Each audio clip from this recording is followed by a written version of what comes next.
Job chapter 24. Why does the Almighty not set times for judgment?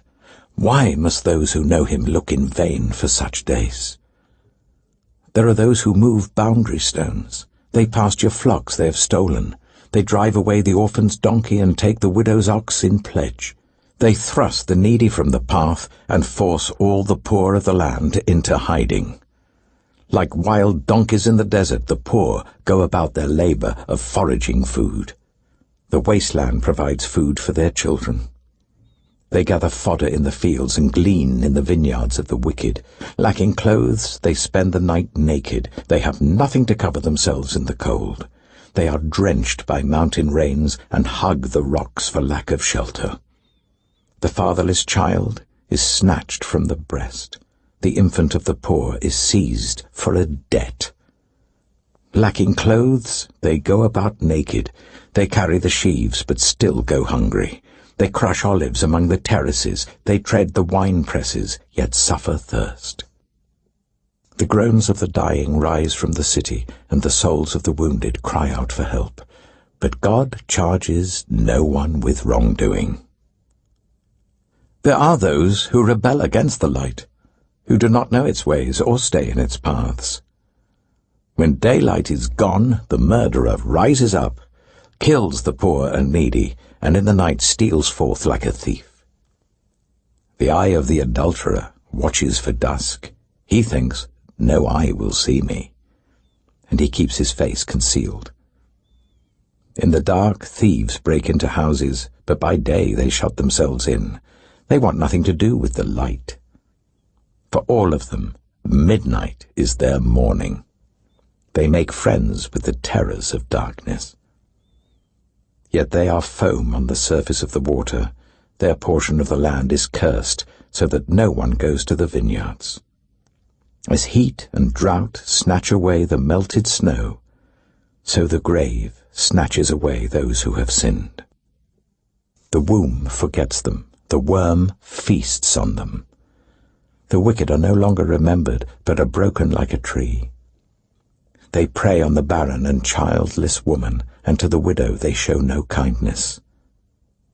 But God drags away the mighty by his power.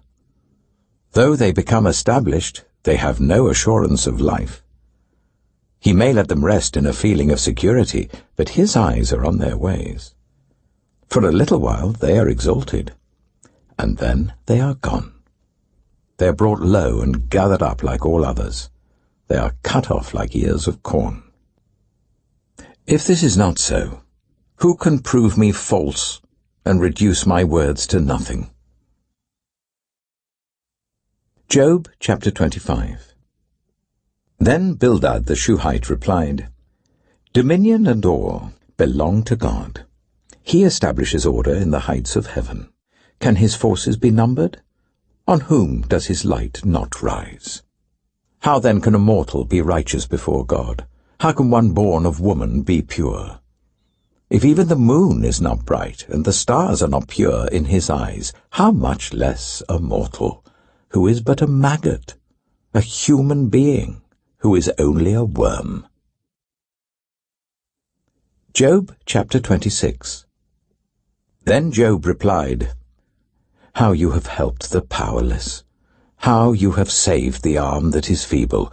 What advice you have offered to one without wisdom! And what great insight you have displayed! Who has helped you utter these words, and whose spirit spoke from your mouth? The dead are in deep anguish, those beneath the waters and all that live in them. The realm of the dead is naked before God. Destruction lies uncovered. He spreads out the northern skies over empty space. He suspends the earth over nothing. He wraps up the waters in his clouds, yet the clouds do not burst under their weight. He covers the face of the full moon, spreading his clouds over it. He marks out the horizon on the face of the waters for a boundary between light and darkness. The pillars of the heavens quake, aghast at his rebuke. By his power he churned up the sea. By his wisdom he cut Rahab to pieces. By his breath the skies became fair. His hand pierced the gliding serpent. And these are but the outer fringe of his works. How faint the whisper we hear of him. Who then can understand the thunder of his power? Job chapter 27. And Job continued his discourse. As surely as God lives, who has denied me justice, the Almighty who has made my life bitter.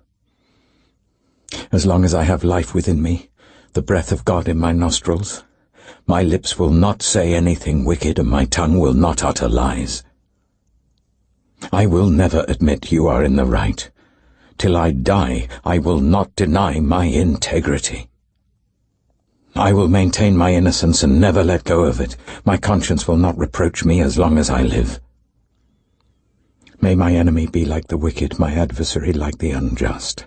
For what hope have the godless when they are cut off, when God takes away their life? Does God listen to their cry when distress comes upon them?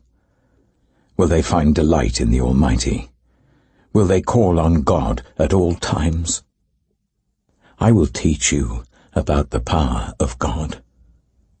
The ways of the Almighty I will not conceal. You have all seen this yourselves. Why then this meaningless talk? Here is the fate God allots to the wicked, the heritage a ruthless man receives from the Almighty. However many his children, their fate is the sword. His offspring will never have enough to eat. The plague will bury those who survive him, and their widows will not weep for them. Though he heaps up silver like dust, and clothes like piles of clay, what he lays up the righteous will wear, and the innocent will divide his silver. The house he builds is like a moth's cocoon, like a hut made by a watchman. He lies down wealthy, but will do so no more. When he opens his eyes, all is gone. Terrors overtake him like a flood. A tempest snatches him away in the night. The east wind carries him off, and he is gone. It sweeps him out of his place.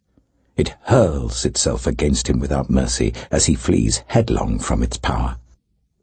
It claps its hands in derision and hisses him out of his place. Job chapter 28. There is a mine for silver, and a place where gold is refined. Iron is taken from the earth, and copper is smelted from ore. Mortals put an end to the darkness. They search out the farthest recesses for ore in the blackest darkness.